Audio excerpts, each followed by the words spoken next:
These are the top 5 Swedish death metal riffs that everyone needs to know. This is Heading for Decapitation by the band Death Breath, formed by Nicke Andersson in the mid-2000s. Nick is primarily known as the drummer of Entombed, but he also wrote many riffs for that band, as well as many for Dismember. Jörgen Sandstrom of Grave provided vocals for this track. Although there is no HM2 used on the recording, this represents literally everything I ever wanted out of post-Wolverine Blues Entombed. According to Nicke Andersson's interview in the January 2025 edition of Decibel magazine, there is supposed to be a new Death Breath coming soon.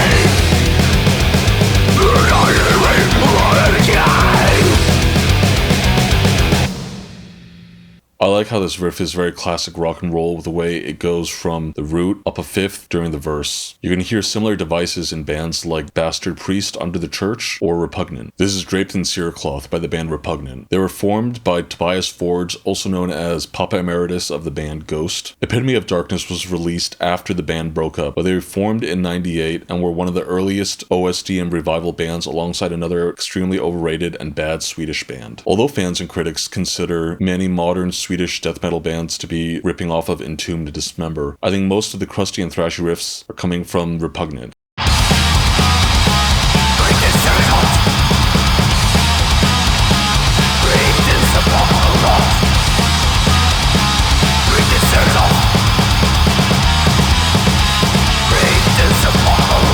I like how the chorus vocals change rhythms over the static riff. This contrast is part of what makes this song so memorable. This is Keepers of Chaos by the band Verminous. Sadly, this band is long dead. The song is from their 2013 album Unholy Communion, but they broke up immediately after reforming. I believe the guitarist is currently playing in a rock band with Nick.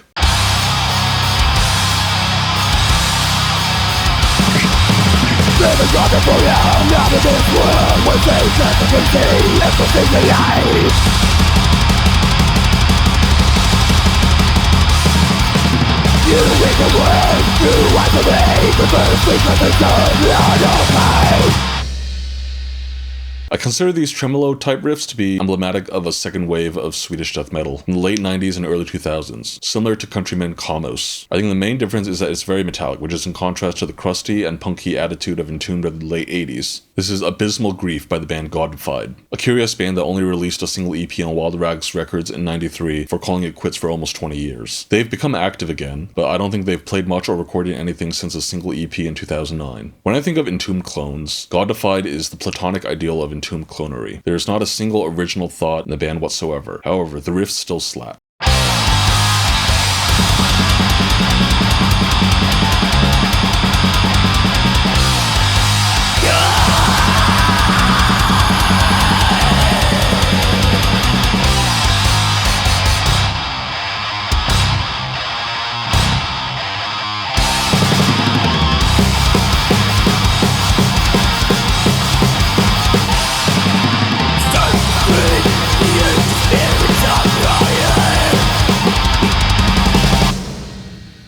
I think this is one of those riffs that are unique to the band in that I couldn't see Entombed playing anything similar. It's probably the strongest song on their EP and one of my favorite Swedish death metal intros of all time, right up there with Nirvana 2002's Morning. This is Into Celephais by the band Crematory, a band that only produced a handful of EPs and demos before breaking up in the early 90s. They were also one of the most unique sounding Swedish bands. Their angular riffs and focus on off-kilter rhythms call to mind Finnish death metal rather than Swedish. Most of the members would focus on gore grind mainstays General Surgery and Regurgitate after this band.